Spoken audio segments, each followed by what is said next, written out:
Hello everyone. So இன்னைக்கு 6th standard தமிழில் இயல் 3 பார்க்கலாம். ஸோ இந்த இயல் ஃபுல்லாகவே அறிவியல் சம்மந்தப்பட்டதாக தான் இருக்கும். ஓகேங்களா? ஓகே, ஃபஸ்ட்டு செயல் என்ன கொடுத்துருக்காங்க பார்க்கலாம். அறிவியல் ஆத்திச்சூடி. ஓகேங்களா? அறிவியல் ஆத்திச்சூடியை ஏற்றியவர் வந்து நெல்லை சு முத்து அவர்கள். ஓகே, இன்ட்ரோவில் என்ன கொடுத்துருக்காங்கன்னா, ஆத்திச்சூடியை ஃபஸ்ட்டு என்ன? ஆத்திச்சூடினா அகர வரிசையில் அறிவுரைகளை சொல்வது தான் ஆத்திச்சூடி. ஓகேங்களா? அகர வரிசையில் அறிவுரைகளை கூறும் ஒரு இலக்கியம் ஆத்திச்சூடி என்பார்கள். ஓகேங்களா? ஸோ ஆத்திச்சூடியை வந்து நம்மளுக்கு தெரியும், ஆத்திச்சூடி வந்து ஔவையார் எழுதுனது. ஓகேங்களா? ஸோ அறிவியல் ஆத்திச்சூடி வந்து நெல்லை சு முத்து அவர்கள் எழுதியிருக்காரு. புதிய ஆத்திச்சூடி யார் எழுதியிருக்காருன்னா பாரதியார் அவர்கள். ஓகேங்களா? ஸோ புதிய ஆத்திச்சூடி என்னன்னா கொஞ்சம் நவீன அடிப்படையில் காலத்திற்கு ஏற்ப அறிவுரைகளை மாற்றி புதிய ஆத்திச்சூடி வடிவில் எழுதியிருக்காரு பாரதியார் அவர்கள். ஓகேங்களா? ஓகே, ஸோ இந்த பாட்டை பார்க்கலாம். அறிவியல் சிந்தனைக்கோள் ஆய்வில் மூழ்கு, இன்றவரை புரிந்துகொள், ஈடுபாட்டுடன் அணுகு, உண்மை கண்டறி, ஊக்கம் வெற்றி தரும், என்றும் அறிவியலே வெல்லும், ஏன் என்று கேள், ஐயம் தெளிந்து சொல், ஒருமித்த செயல்படு, ஓய்வர உழை, ஊடகமாம் அனுபவம். ஸோ இதில் நீங்கள் பார்க்கும்போது தெரியும், எல்லாமே அகர வரிசையில் இருக்குது. உயிரெழுத்துகள் தொடர்ந்து வந்திருக்கு பாருங்கள். உயிரெழுத்து வரிசையில் இடம்பெற்றிருக்கு, எல்லாம் அகர வரிசையில்.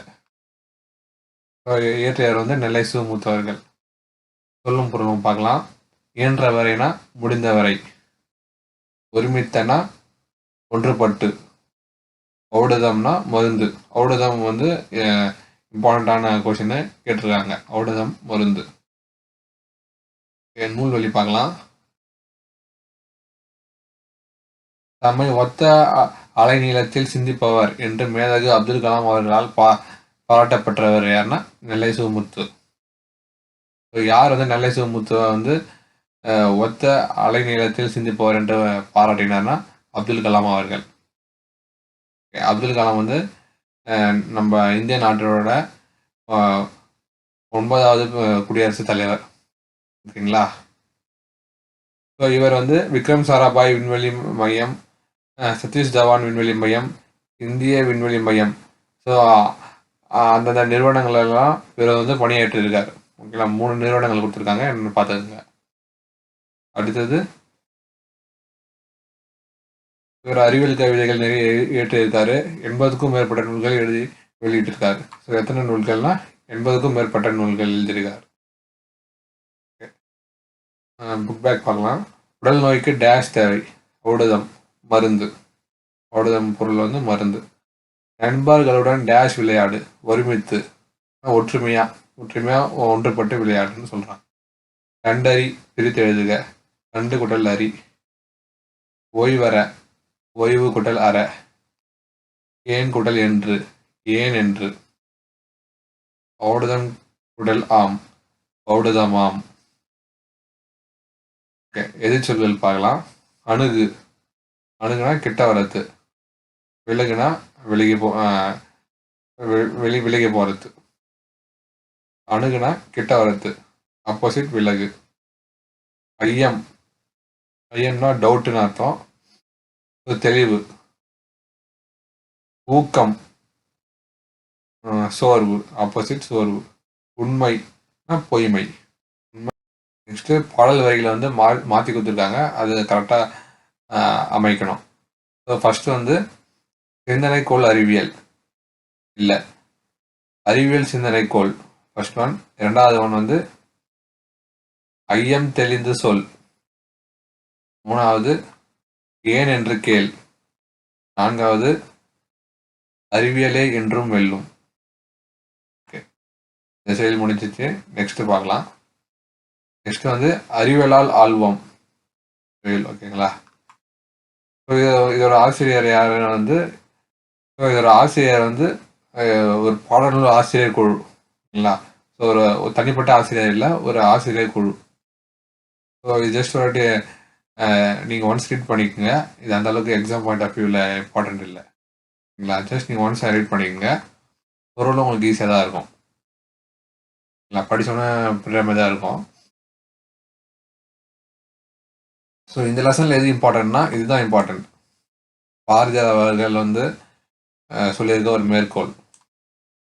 வானை அளப்போம் கடல் மீனை அளப்போம் சந்திர மண்டலத்தில் கண்டு தெளிவோம் சந்தி திருப்பெருக்கும் சாத்திரம் கற்போம். ஸோ இந்த மேற்கோளை வந்து உணர்ச்சி மிக்க பாரதியார் பாடியிருக்கார். ஓகே, புக் பேக் பார்க்கலாம். மனிதன் எப்போதும் உண்மையே உரைக்கின்றான். ஆழ்கடல் என்னும் சொல்லை பிரித்து எழுதுக. ஆழ்கடல்னா ஆழ்குடல் கடல். விண்வெளி விண் குடல் வெளி. நீலம் குடல் வான் நீலவான். இல்லாது குடல் இயங்கும் இல்லாது இயங்கும். ஓகே, அடுத்தது உரைநடை பார்க்கலாம். ஸோ கணினி கணியனின் நண்பன். ஸோ இது கரெக்டாக இங்கிருந்து தான் நம்மளுக்கு ஸ்டார்ட் ஆகுது லெசனு. ஓகேங்களா, அது ஜஸ்ட் ஒரு இன்ட்ரோ மாதிரி தான் இருக்கும். ஸோ இதில் வந்து ரோபோட்ஸ் ரோபோட்ஸான தானியங்கிகளை பற்றி இந்த லெசனில் கொடுத்துருப்பாங்கங்களா. ஸோ பார்க்கலாம். ஸோ காரல் கெபெக் என்பவர் செக் நாட்டை சேர்ந்த நாடக ஆசிரியர்ங்களா. ஸோ காரல் கெபெக் வந்து எந்த நாட்டை சேர்ந்தவர்? செக் நாட்டை சேர்ந்தவர். அவர் ஒரு நாடக ஆசிரியர். ஸோ அவர் தான் முதல்ல வந்து ரோபோ என்ற சொல்ல வந்து தன்னோட நாடகத்தில் பொறுத்திருப்பார். ஓகேங்களா. 1920 நாடகம் ஒன்றை எழுதினார். ஸோ அந்த நாடகத்தில் தான் ரோபோ என்ற சொல்ல வந்து முதல்ல அவர் பயன்படுத்தியிருப்பார். ஸோ அந்த ரோபோவுக்கு அவர் என்ன பெயர் வச்சார்னா அடிமை. அடிமை என்பதே அதற்கு. ஸோ அந்த ரோபோவுக்கு வந்து ரோபோவுக்கு என்ன பொருள்னா அடிமை என்பது பொருள். ஓகேங்களா. ஸோ மனிதர்கள் தம் வேலைகளை எளிதாக செய்ய முதலில் எந்திரங்கள் கண்டுபிடித்தனர். அவற்றை இயங்குவதற்கு மனித ஆற்றல் தேவைப்பட்டது. இக்குறையை போக்க மனிதன் கண்டுபிடித்தவை தானியங்கிகள். ஓகேங்களா. ஸோ ஃபர்ஸ்ட் மனுஷன் வந்து எந்திரங்கள் மெஷின்ஸ் கண்டுபிடிச்சாங்க. அதை வந்து ஈக்கிறதுக்கு மனிதர் கண்டிப்பாக தேவைப்பட்டு இருந்தது. ஸோ அந்த குறைய போகிறதுக்கு ஸோ இயந்திரம் வந்து தன்னை தாங்கியே இயக்கிக் கொள்ளணும். அதன் காரணமாக தான் தானியங்கிகள் என்று சொல்லக்கூடிய ரோபோட்ஸ் வந்து உருவாக்கப்பட்டது. ஓகே, அடுத்தது ஸோ தானியங்கியோட பர்பஸ் என்னன்னு கொடுத்துருக்காங்க. ஸோ கடினமான ஒரே மாதிரியான வேலைகளை மனிதரை விட விரைவாக தானே செய்து முடிக்கும் எந்திரமே தானியங்கி. அதாவது மனிதனோட வேகமாக ஒரு வேலையை செய்ய முடியும் தானியங்கி அப்படின்னு சொல்கிறாங்க. ஓகே, அடுத்தது சென்சாரோட கலைச்சொல் கேட்டிருக்காங்க. சென்சாரோட கலைச்சொல் நுண்ணுணர்வு கருவி. ஓகேவா. ஓகே, பாக்ஸில் என்ன கொடுத்துருக்காங்க பார்க்கலாம். மனிதர்களைப் போல செயல்களை நிறைவேற்றும். ஸோ ரோபோட்ஸ் வந்து மனிதர்களைப் போலவே செயல்களை நிறைவேற்றும் என்று யார் கூறுகிறார்னா பிரிட்டானிகா கலைக்களஞ்சியம் வந்து சொல்லியிருக்கு. ஓகேங்களா. தானியங்கிகளுக்கும் விளக்கம் தருகிறது. ஸோ பிரிட்டானிகா கலைக்களஞ்சியம் இது வந்து ஒரு புக்கு என்சைக்ளோபீடியா. ஓகேங்களா. ஸோ அதில் வந்து இது மாதிரி சொல்லியிருக்காங்க. மனிதர்களைப் போலவே செயல்களை தானியங்கிகள் நிறைவேற்றுகின்றன அப்படின்னு சொல்லியிருக்காங்க.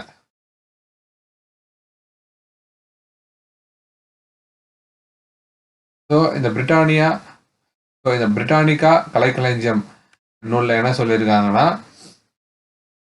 ஸோ இந்த தானியங்கிகள் வந்து தோட்டத்தில் வந்து மனிதர் போலவே இல்லாமல் இருக்கலாம், ஆனால் மனிதர்களைப் போலவே செயல்களை நிறைவேற்றும் என்று இந்த பிரிட்டானிகா கலைக்களஞ்சியத்தை சொல்லியிருக்காங்க. அடுத்தது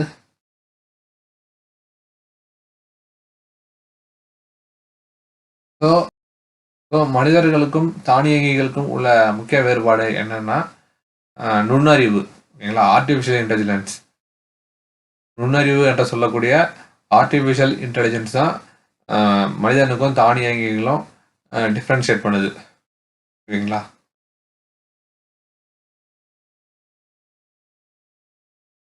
1997ஆம் ஆண்டு மே மாதம் சதுரங்க போட்டி ஒன்று நடைபெற்றது. அதில் உலக சதுரங்க வெற்றியாளர் கேரி கேஸ்ப்ரோ, அதாவது உலக செஸ் சாம்பியன், அப்போதைய உலக செஸ் சாம்பியன் கேரி கேஸ்ப்ரோவுக்கும் ஒரு ரோபோட்டுக்கும் செஸ் காம்படிஷன் வச்சிருக்காங்க 1997ஆம் ஆண்டு மே மாதம். ஸோ அப்போது வந்து ஐபிஎம் என்ற நிறுவனம் உருவாக்கிய தானியங்கியான டீப் ப்ளூ என்ற ரோபோட் வந்து உலக செஸ் சாம்பியனான கேரி கேஸ்ப்ரோவை வீழ்த்தி சாதனை படிச்சிருக்கு. ஓகேங்களா? ஸோ அது வந்து இங்கே குறிப்பிடத்தக்கது.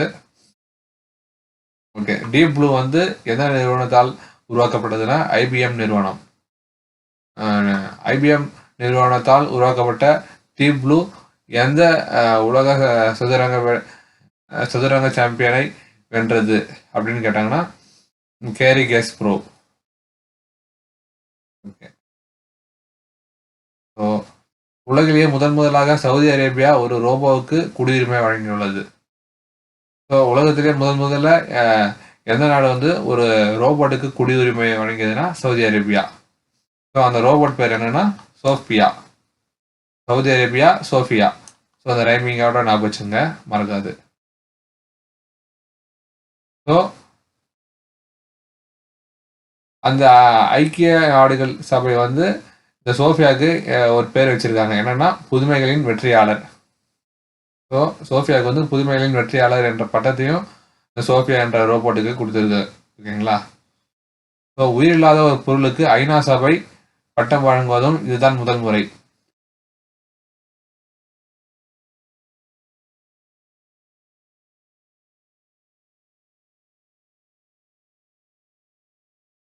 புக் பேக் பார்க்கலாம். நுட்பமாக சிந்தித்து அறிவது நுண்ணறிவு. தானே இயங்கும் எந்திரம் தானியங்கி. நின்று குடல் இருந்த. அவ்வுருவம் ஆ குடல் உருவம். மருத்துவம் குடல் துறை மருத்துவத்துறை. செயல் குடல் இழக்க செயல் இழக்க. நீக்குதல் என்னும் சொல்லின் எதிர்ச்சொல். நீக்குதல்னா சேர்த்தல். எளிது என்னும் சொல்லின் எதிர்ச்சொல்னா எளிதுனா ஈஸி, அரிதுனா கஷ்டம். எளிதுனா ஈஸியா நம்மளால ஒரு விஷயத்தை பெற்றுக்கொள்ள முடியும். ஸோ அதுக்கு ஆப்போசிட் அரிது. மனிதன் தன் வேலைகளை எளிதாக்க கண்டுபிடித்தவை டேஷ் இயந்திரங்கள். தானியங்களுக்கும் எந்திர மனிதர்களுக்கும் இடையே உள்ள முக்கிய வேறுபாடு நுண்ணறிவு.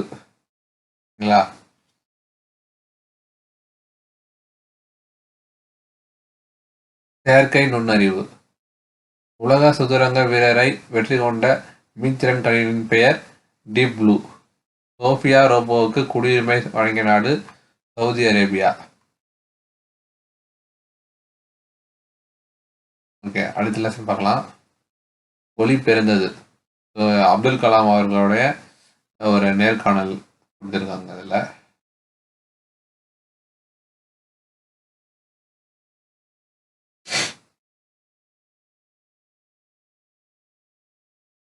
இதில் இருக்க இம்பார்ட்டன்ட் பாயிண்ட்ஸ் பார்க்கலாம். ஸோ அப்துல் கலாம் அவர்கள் வந்து தனக்கு பிடித்த நூல் என்னன்னு குறிப்பிட்டிருக்காருன்னா, அப்துல் கலாம் அவர்கள் வந்து தனக்கு பிடித்த நூல் எதை சொல்லியிருக்காருன்னா திருக்குறள் சொல்லியிருக்காரு. ஸோ அதுலேயும் அவருக்கு பிடித்த திருக்குறள் வந்து அறிவு அற்றம் காக்கும் கருவி செருவார்க்கும் உள்ளழிக்க ஆகாரன். ஸோ இந்த குறளோட பொருள் என்னன்னா, ஸோ பகையால் அழிவு வராமல் பாதுகாக்கும் அரண் அறிவு ஒன்றுதான். சரிங்களா? ஸோ இந்த குறளோட பொருள் என்னன்னா, ஒருத்தருக்கு வந்து மிகச்சிறந்த கருவி என்னன்னா அறிவு தான். சரிங்களா? ஒரு மனிதருக்கு சிறந்த கருவி, சிறந்த ஆயுதம் என்னன்னா அது கருவி. ஸோ ஒரு மனிதனுக்கு சிறந்த கருவி என்னன்னா, சிறந்த ஆயுதம் என்னன்னா அது அவர்களுடைய அறிவு தான். ஸோ அது வந்து பகையை கூட வென்றுடும் அப்படின்னு சொல்லியிருக்காங்க. அடுத்தது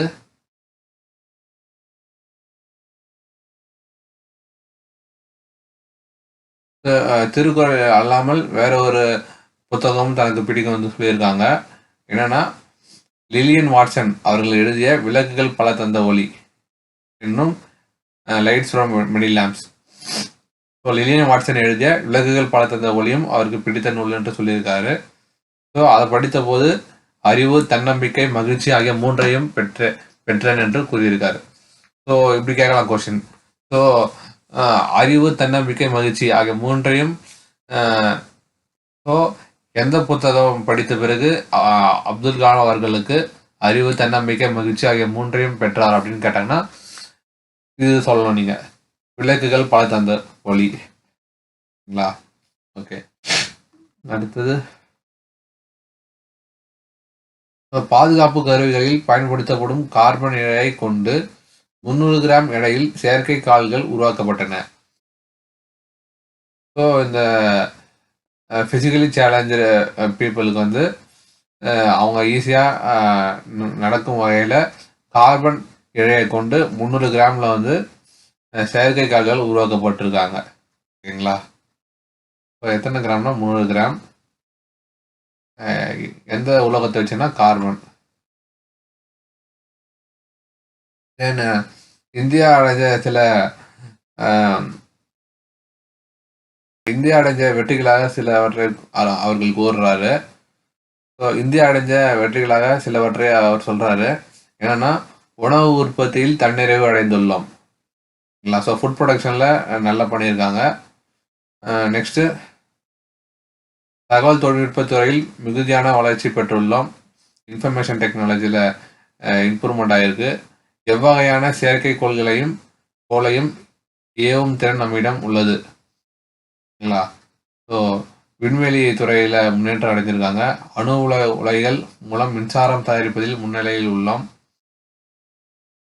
நவீன மருந்துகளும் பாரம்பரிய மருத்துவ முறைகளும் வளர்ச்சி பெற்றுள்ளன. மெடிக்கல் ஃபீல்டு இம்ப்ரூவ் ஆகிருக்குன்னு சொல்கிறாங்க. பாதுகாப்பு துறையை பொறுத்தவரை அக்னி மற்றும் பிருத்வி ஏவுகணைகளை செலுத்துவதில் வெற்றி பெற்றுள்ளோம். ஓகே, இதெல்லாம் தான் சொல்றாரு அவரு. அடுத்தது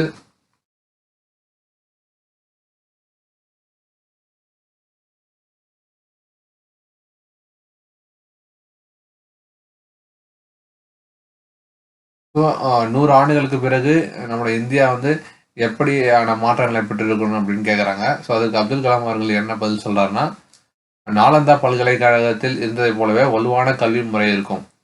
ஸோ இந்த நாலந்தா பல்கலைக்கழகம் வந்து பீகாரில் இருக்கு. ஸோ இது வந்து குமரகுப்தா அவர்களால் அவருடைய ஆட்சி காலத்தில் கட்டப்பட்டது. ஓகேங்களா? ஸோ அந்த பல்கலைக்கழகத்தில் இருந்த மாதிரியே சிறந்த கல்வி முறை இருக்கும் அப்படின்னு சொல்றாங்க. செவ்வாய்க்கோளில் வந்து மனித இனம் குடியேறி இருக்கும்ன்றாங்க.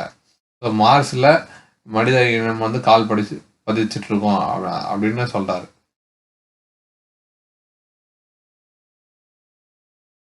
அடுத்தது 525 கிலோ எடையுள்ள ஆளில்லா செயற்கைக்கோளை வந்து இந்தியா நிலவுக்கு அனுப்பியிருக்கு அப்படின்னு சொல்றாரு. ஸோ இதெல்லாம் தெரிஞ்சுங்க சும்மா. ஓகே. ஸோ அப்துல் கலாம் அவர்கள் வந்து உலகின் முதல் விஞ்ஞானி என்று யாரை குறிப்பிட்டார்னா குழந்தைகளை குறிப்பிட்டார். ஓகேங்களா? மொழி முதல் இறுதி எழுத்துக்கள் முதல் இடைக்கடை ஆகிய 3 இடங்களில் வரும். ஸோ அதை பற்றி தான் இந்த இலக்கணத்தில் பார்க்க போகிறோம். ஓகேங்களா? ஃபர்ஸ்ட் மொழி முதல் எழுத்துக்கள். மொழி என்பதற்கு வந்து சொல் என்ற பொருள். ஓகேங்களா? ஸோ ஒரு சொல்லை வந்து நம்ம மொழி என்றும் கூறலாம். ஓகேங்களா? மொழி என்பதற்கு சொல் என்னும் பொருளும் உண்டு. ஸோ அதில் மொழி முதல் எழுத்துக்கள் என்னென்னா, ஒரு சொல்லில் முதல் எழுத்து என்னென்னலாம் வரும்னா, உயிரெழுத்துக்கள் 12 இருக்குல்ல. ஸோ 12ம் ஒரு சொல்லோட முதல்ல வரும். ஓகேங்களா? அடுத்தது என்ன சொல்கிறாங்கன்னா, ஆ, ச, த, ந, ப, ம ஆகிய வரிசையில் உள்ள எல்லா உயிர்மை எழுத்துக்களும் அந்த வரிசையில் இருக்குன்னா, ஸோ காக்கா, கீக்கி, சாச்சா, சீச்சி, தாத்தா, தீத்தி. ஸோ அந்த வரிசையில் இருக்கிற எல்லா உயிர்மை எழுத்துக்களும் சொல்லின் முதல்ல வரும். அதேமாதிரி ஞ, ஞ, ய, வ. ஸோ இந்த வரிசையில் இருக்கிற எல்லா உயிர்மெய் எழுத்துக்களும் சொல்லினோட முதல்ல வரும். அதை ஒரு எக்ஸப்ஷன் சொல்லியிருக்காங்க. ஓகேங்களா? ஸோ இதில் வந்து இந்த 4லையும் ஒரு சில எக்ஸப்ஷன் சொல்லியிருக்காங்க. ஞா வரிசையில் வந்து ஞா என்னும் ஒவ்வொரு எழுத்து மட்டுமே சொல்லின் முதல் எழுத்தாக வருகிறது. ஓகேங்களா? ஸோ ஞா வரிசையில் வந்து வெறும் ஞா மட்டும்தான் சொல்லினோட முதல்ல வருது, ஞனம் அப்படின்ட்டு. ஓகேங்களா? அடுத்தது ஞா வரிசையை பற்றி சொல்லியிருக்காங்க. ஞா வரிசையில் ஞா, ஞா, நே, ஞோ ஆகிய 4 எழுத்துக்களும் சொல்லின் முதலில் வரும். ஓகேங்களா? ஞா வரிசையில் இந்த எழுத்துக்கள் மட்டும்தான் சொல்லினோட முதல்ல வருது. யா 4 எழுத்து. ஓகேங்களா? ஞா வரிசையில் வந்து ஒரு எழுத்து மட்டும் சொல்லின் முதல்ல வருது. ஞா வரிசையில் வந்து 4 எழுத்து மட்டும் சொல்லின் முதல்ல வருது. யா வரிசையில் பார்க்கலாம். யா வரிசையில் 6 எழுத்துக்கள் மட்டும்தான் சொல்லின் முதல்ல வருது. ஓகேங்களா? என்னன்னா யா, யா, யு, யூ, யோ, யௌ 6 எழுத்து மட்டும் தான் சொல்லினோட முதல்ல வருது. வா வரிசையில் 8 எழுத்துக்கள் வருது. வா, வா, வி, வி, வே, வே, வை, வௌ 8 எழுத்துக்கள் மட்டும்தான் சொல்லினோட முதல்ல வருது. ஓகே. ஸோ எழுத்து வரிசைகளும் எத்தனை எழுத்துக்கள் வந்து சொல்லினோட முதல்ல வருதுன்னு பார்த்துங்க. ஓகேங்களா? ஸோ நான் பக்கத்தில் நம்பர்ஸ் கொடுத்துருக்கேன். ஞாக்கு 1, ஞாக்கு 4, யாக்கு 6, வாக்கு 8. ஸோ அது என்னென்னலாம் எழுத்துக்கள் அதையும் நீங்கள் மெமரைஸ் பண்ணிடணும். ஓகே. அடுத்தது மொழிக்கு முதலில் வராத எழுத்துக்கள். ஸோ இதுவரை முதல்ல வர எழுத்துக்களை பார்த்துருக்கோம். இப்போ வராத எழுத்துக்களை பார்க்க போகிறோம். ஓகேங்களா? ஸோ மெய் எழுத்துக்கள் 18. மெய் எழுத்துக்கள் மொத்தம் எத்தனை இருக்குது? 18 இருக்குது. ஸோ அந்த 18ம் சொல்லின் முதல்ல வந்து கண்டிப்பாக வராது. ஓகேங்களா? வாரானா வராது. ட, ந, ர, ல, ழ, ல, ர, ந ஆகிய 8 உயிர்மெய் எழுத்துக்கள் வரிசையில் ஓர் எழுத்து கூட சொல்லின் முதலில் வராது. ஸோ இந்த வரிசையில் வர உயிர்மெய் எழுத்துக்கள் டாடா, டிடி, நானா, நீனி, ராரா, ரீரி அதுமாரி வர அந்த வரிசையில் வர உயிர்மெய் எழுத்துக்கள் எதுவுமே சொல்லின் முதல்ல வராது. ஸோ இதை எப்படி நீங்கள் ஞாபகம் வச்சுக்கலாம்னா பாருங்க, 2 நாவும் இருக்குது. ஓகேங்களா? பெரியனா, சின்னனா 2 நாவும் வந்துருக்கு. லாலையும் 2 லாவும் இருக்குது. சின்ன லா, பெரிய லா 2 இருக்குது. அதே சமயம் ராவும் வந்திருக்கு. அது அப்படியே நீங்கள் ஞாபகம் வச்சுங்க. ராலையும் 2 ராவும் இடம்பெற்றிருக்கு. சின்ன ரா, பெரிய ரா 2 ராவும் இடம்பெற்றிருக்கு. இது போக டாவும் இடம்பெற்றிருக்கு. ஸோ இப்படி நீங்கள் ஞாபகம் வச்சுக்கலாம். ஸோ ந, ரா, லா அதோட 2 வகையான எழுத்துக்களும் இடம்பெற்றிருக்கு. ஸோ மொத்தம் 8 எழுத்துக்கள் வந்து சொல்லின் முதலில் வராது. ஓகே. அடுத்தது ஆயுத எழுத்து வந்து சொல்லின் முதலில் வராது. ஆயுத எழுத்து அப்படின்னா இடையில் தான் வரும். ஓகேங்களா? அது ஆல்ரெடி பார்த்துருக்கோம். ஓகே. ஆகிய உயிர்மெய் எழுத்து வரிசைகளில் மொழி முதலில் வருவதாக குறிப்பிடப்பட்ட எழுத்துக்கள் தவிர பிற எழுத்துக்கள் சொல்லின் முதலில் வரா. ஸோ இந்த வரிசையில் நம்ம முன்னாடியே பார்த்தோம். இந்த வரிசையில் வந்து என்னென்ன எழுத்துக்கள் சொல்லியிருக்காங்க பார்த்தீங்களா? ஸோ என்னென்ன எழுத்துக்கள்லாம் சொல்லியிருக்காங்களோ ஸோ இந்த எழுத்துக்கள் மட்டும்தான் சொல்லின் முதல்ல வரும். மற்ற எழுத்துக்கள் வராது அதுன்னு அப்படின்னு சொல்லியிருக்காங்க. எக்ஸப்ஷன். ஓகே. ஸோ இந்த பாக்ஸ் என்ன கொடுத்துருக்காங்கன்னா ஸோ டமாரம், ரம்பம், லண்டன், பிரான்ஸ் ஸோ இதெல்லாம் பிறமொழி சொற்கள். ஓகேங்களா? ஸோ இதெல்லாம் தமிழ் எழுத்துக்கள் தமிழ் மொழியில் சேர்ந்ததல்ல. ஸோ இதெல்லாம் நம்ம வச்சு நம்ம பேசக்கூடாது. ஓகேங்களா? ஸோ இதெல்லாம் வருது அப்போ இதுவும் இந்த எழுத்தும் வரலாம்ல அப்படின்னு நம்ம சொல்லக்கூடாது. இதெல்லாம் பிறமொழி சொற்கள். ஓகேங்களா? ஸோ அடுத்தது மொழி இறுதி எழுத்துக்கள் பார்க்கலாம். ஒரு சொல்லோட இறுதி எழுத்துக்கள் என்னென்ன எழுத்துக்கள்லாம் இடம்பெறலாம் அப்படின்னு சொல்லியிருக்காங்க. ஓகே. உயிர் எழுத்துக்கள் 12ம் மெய்யுடன் இணைந்து உயிர்மெய்யாக மட்டுமே மொழி இறுதியில் வரும். ஸோ மொழி இறுதி எழுத்துக்கள் வந்து உயிர்மெய் எழுத்துக்களாக மட்டுமே இருக்கும்னு சொல்லியிருக்காங்க. ஓகேங்களா? ஸோ அது என்னன்னா கொடுத்துருக்காங்க பாருங்க. ஸோ இந்த மெய் எழுத்துக்கள் 11ம் மொழியின் இறுதியில் வரும். ஓகேங்களா? ஸோ மெய் எழுத்துக்கள் அதுலேயே சில எக்ஸப்ஷன் இருக்கு. ஃபர்ஸ்ட் பாயிண்ட்ல என்ன பார்த்தோன்னா உயிர்மெய் எழுத்துக்கள் வந்து இறுதியில வந்து இடம்பெறும் அப்படின்னு சொல்லியிருக்காங்க. உயிரும் மெய்யும் சேர்ந்து உயிர்மெய்யா ஒரு சொல்லோட இறுதி இடத்துல இடம்பெறும். அடுத்த பாயிண்ட் என்ன சொல்லியிருக்காங்கன்னா, ஸோ மெய்யெழுத்துக்கள் வந்து சொல்லினோட அடுத்த பாயிண்ட் என்ன சொல்லியிருக்காங்கன்னா, இந்த 11 மெய்யெழுத்துகளும் ஒரு சொல்லோட இறுதியில வந்து வரும்னு சொல்லியிருக்காங்க. ஓகேங்களா? ஸோ இதெல்லாம் எக்ஸப்ஷன். ஸோ இப்போ அந்த 18 மெய்யெழுத்துக்கள் வந்து இந்த 11 மெய்யெழுத்து மட்டும் எக்ஸப்ஷன். இது மட்டும் சொல்லின்னு இறுதியில வரும். அது என்னென்னலாம் பார்த்துங்க. ஸோ அதுக்கு எடுத்துக்காட்டும் கொடுத்துருக்காங்க பாருங்க. உரிஞ்ச், வெரிந்த், அவ். ஓகே. மொழி இறுதியாக எழுத்துக்கள். மொழி இறுதியாக எழுத்துக்கள்னா மொழி இறுதியில் வராத எழுத்துக்கள். இறுதி எழுத்துக்கள் என்னென்ன வரும்னு பார்த்துட்டோம். இறுதி எழுத்தில் வராத எழுத்துக்கள் பார்க்க போறேன் இப்போ.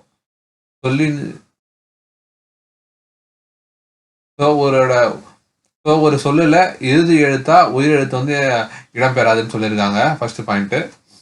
அடுத்து பாக்ஸ்ல என்ன கொடுத்துருக்காங்கன்னா, உயிர் எழுத்துக்கள் மெய்யெழுத்துடன் இணைந்து உயிர்மையாக மட்டுமே சொல்லின் இறுதியில் வரும். அது தெரியும். பாக்ஸ்ல செகண்ட் பாயிண்ட் என்னன்னு பாருங்க. அளபடை எழுத்துக்களில் இடம்பெறும் போது உயிரெழுத்துக்கள் சொல்லின் இறுதியில் வரும். ஸோ அளபடைனா ஆக்சுவலாக 2 அளபடை இருக்கு. உயிரளப்படை, ஒட்டளப்படை. ஸோ உயிரளப்படை வந்து 3 வகைப்படும். செய்யுளிசை அளபடை, சொல்லிசை அளபடை, இன்னிசை அளபடை. ஓகேங்களா? ஸோ என்று சொல்லக்கூடிய இந்த அளபடை எழுத்துக்களில் மட்டும்தான் உயிரெழுத்துக்கள் வந்து சொல்லின் இறுதியில் வரும். ஓகேங்களா? ஸோ அதுக்கு ஒரு எக்ஸாம்பிள் கொடுத்துருக்கேன். தழிகி. தழிகி இது வந்து ஒரு வகையான அளபடை. இது வந்து சொல்லிசை அளபடையில் சார்ந்தது. ஓகேங்களா? ஸோ கடைசியில் ஈ முடிஞ்சிருக்கு பாருங்க. ஈ வந்து ஒரு குறில் உயிரெழுத்து. ஓகேங்களா? ஸோ இது ஒரு எக்ஸாம்பிள். அடுத்தது ஆயுத எழுத்து வந்து சொல்லின் இறுதியில் வராது.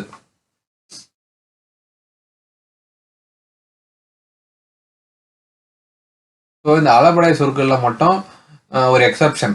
ஓகேங்களா? ஸோ இந்த அளபடை சொற்களில் மட்டும் உயிரெழுத்துக்கள் வந்து கடைசியில் வரும். நம்ம பொதுவாக உயிரெழுத்து வந்து கடைசியில் வராதுன்னு தான் நம்ம பார்த்தோம். ஸோ இந்த அளபடை சொற்களில் மட்டும் உயிரெழுத்து வந்து கடைசியில் வரும். ஓகேங்களா? ஓகே. ஆயுத எழுத்து சொல்லின் இறுதியில் வராது. ஆமாம், ஆயுத எழுத்து இலையில் மட்டும்தான் வரும், நடுவில் மட்டும்தான் வரும்.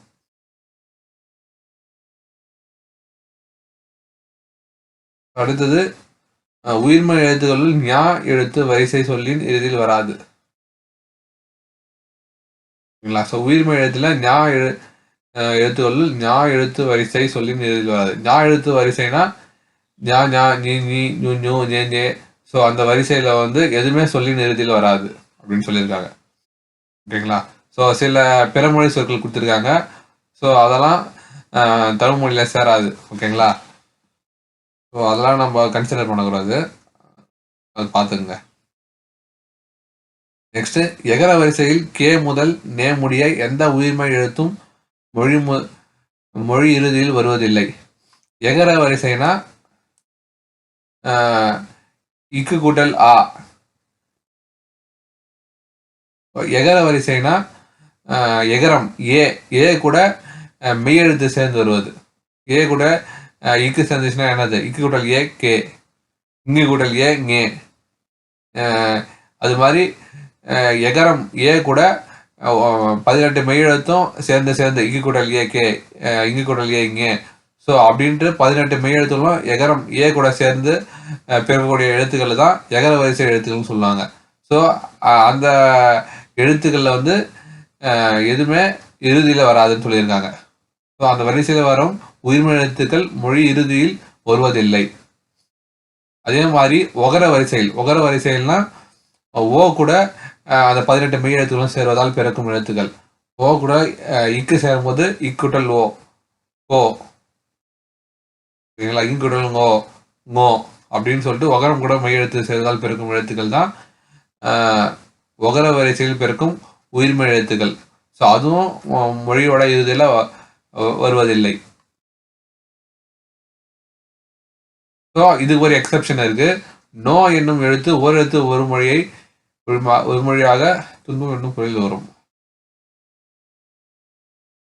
ஸோ அந்த ஒகர வரிசையில் வந்து நோ என்ற ஒரு எழுத்து இடம்பெறுது. இது வந்து ஆக்சுவலாக ஒரு ஓரெழுத்து ஒரு மொழி சொல். ஓகேங்களா? ஸோ அதோட பொருள் வந்து துன்பம்னு சொல்லியிருக்காங்க. ஸோ ஜஸ்ட் தெரிஞ்சுங்க, நோவோட பொருள் என்னன்னா துன்பம். நம்ம ஓரெழுத்து ஒழுமொழி பற்றி ஸோ நம்ம ஓரெழுத்து ஒழுமொழி சொல் பற்றி ஹையர் கிளாஸஸ் புக்ஸில் பார்ப்போம். ஓகேங்களா? அதுக்கு அது வந்து பின்னாடி பார்க்கலாம்.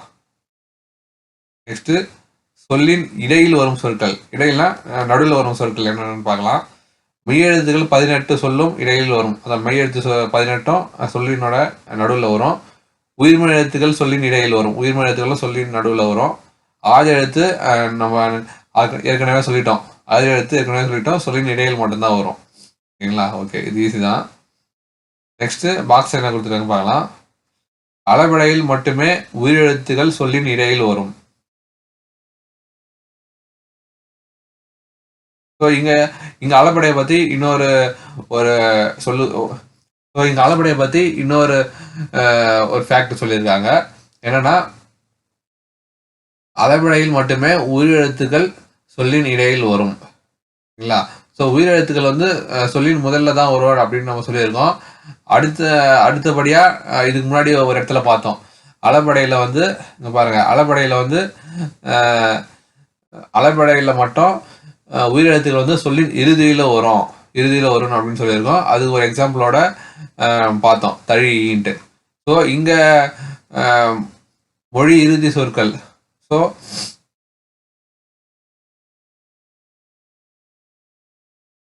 இங்க மொழி இறுதி சொற்கள்ல இங்க ஒரு எக்ஸாம்பிள் கொடுத்துருக்காங்க, இன்னொரு எக்ஸப்ஷன். ஸோ இந்த அளபடையில வந்து உயிரெழுத்துக்கள் வந்து சொல்லின் இடையிலும் வரும், இறுதியிலும் வரும். ஓகேங்களா? இடையில வர்றதுக்கு ஒரு எக்ஸாம்பிள் பாருங்க, வடா அது. ஸோ இடையில பாருங்க ஆ வந்திருக்கு. ஓகேங்களா? ஸோ ஆ வந்திருக்கு. ஸோ ஆ வந்து ஒரு உயிரெழுத்து தான். ஓகேங்களா? ஸோ இது ஒரு எடுத்துக்காட்டு. ஸோ இது வந்து எவ்வகையான அளபடைன்னா, இது வந்து ஒரு செய்யுளிசை அளபடை. ஓகேங்களா? இது வந்து ஒரு செய்யுளிசை அளபடையை சார்ந்தது. ஒரு எக்ஸாம்பிளுக்கு சொல்லியிருக்கேன், புரிஞ்சுக்குங்க. ஓகேங்களா?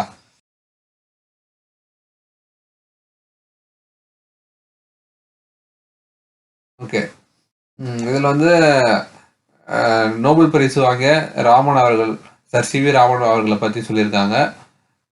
ஸோ அவர் வந்து நோபல் பரிசு வாங்கியதுக்கு முக்கிய காரணம் என்னன்னா, கடல் நீர் ஏன் நீல நிறமாக காட்சியளிக்கிறது அந்த கருத்தை வந்து ப்ரூவ் பண்ணார். ஓகேங்களா? ஏன் நீல நிறமாக காட்சியளிக்கிறதுன்னு ப்ரூவ் பண்ணார். ஸோ அதற்காக தான் அவர் நோபல் பரிசு வாங்கினார். ஓகேங்களா? ஸோ சி வி ராமன் அவர்கள் வந்து எப்போ வந்து நோபல் பரிசு வாங்கினாரு அப்படின்னா,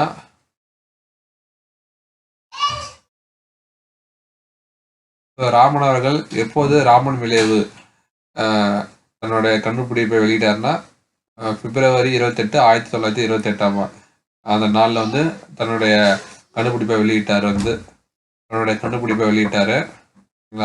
ஸோ பிப்ரவரி 28 நாளில் வந்து ஆண்டுதோறும் தேசிய அறிவியல் நாளாக கண்டுபிடிக்கிறாங்க.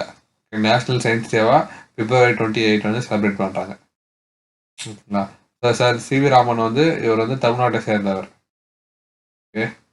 ஓகே, ராமன் விளைவை கண்டறிந்தவர் யார்? சார் சி வி ராமன் அவர்கள். ஓகே, ராமன் அவர்களுக்கு நோபல் பரிசை பெற்றுத்தந்த கேள்வி எது? என்னன்னா, 3வது ஆப்ஷன், கடல் நீர் ஏன் நீல நிறமாக காட்சியளிக்கிறது? தேசிய அறிவியல் நாள் எப்போது கொண்டாடப்படுகிறது? ஏன்னா தேசிய அறிவியல் நாள் பிப்ரவரி 28. ஏன்னா அந்த நாள் பிப்ரவரி 28, 1928 நாள் தான் அவர் வந்து தன்னுடைய கண்டுபிடிப்பை வந்து வெளியிட்டார். அதற்காக அன்னைக்கு வந்து தேசிய அறிவியல் நாளாக கொண்டாடுறாங்க. ஓகே, அடுத்தது.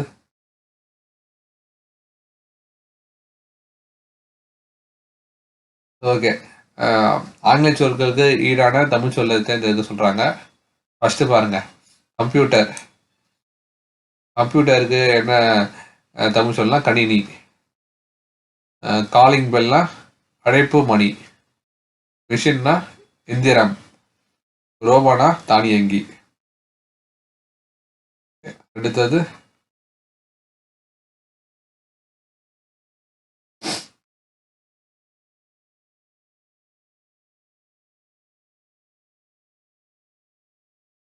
ஓகே. அப்துல் கலாம் அவர்கள் அப்துல் கலாமின் சுயசரிதையை கேட்டிருக்காங்க. அக்னி சிறகுகள். ஓகேங்களா. சிந்தித்து செயல்படும் தானியங்கி எந்திர மனிதன். சிந்தித்து செயல்படும் தானியங்கி என்னன்னா எந்திர மனிதன், ரோபோட்.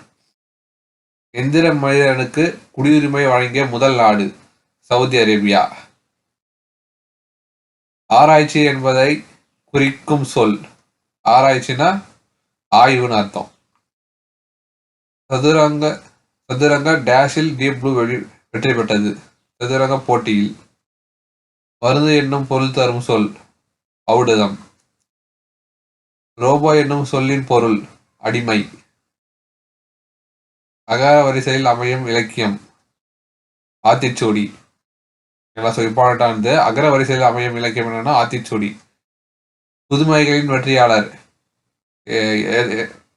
புதுமைகளின் வெற்றியாளர் பட்டம் பெற்ற எந்திர மனிதன் என்னதுன்னா சோஃபியா. ஸோ ஐக்கிய நாடுகள் வந்து இந்த பட்டத்தை கொடுத்துருக்கு சோஃபியா என்ற ரோபோட்டுக்கு. இந்தியா செலுத்திய ஏவுகணை என்னென்ன?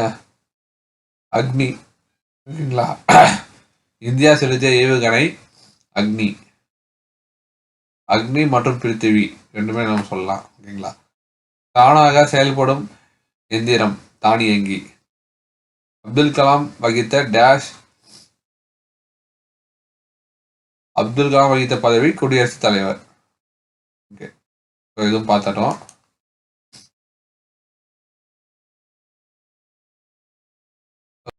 செயற்கை நுண்ணறிவு ஆர்டிஃபிஷியல் இன்டெலிஜென்ஸ். செயற்கைனா ஆர்டிஃபிஷியல், நுண்ணறிவுனா இன்டெலிஜென்ஸ். இது மாதிரி பிரித்து படிங்க, உங்களுக்கு ஈஸியாக ஞாபகம் இருக்கும். மீன்திறன் கணினி. மீன்திறன்னா சூப்பர், கணினினா கம்ப்யூட்டர். செயற்கைக்கோள் சேட்டிலைட். நுண்ணறிவு இன்டெலிஜென்ஸ். ஓகே ஓகே இயல் 3 கம்ப்ளீட்டாக முடிஞ்சிருச்சு.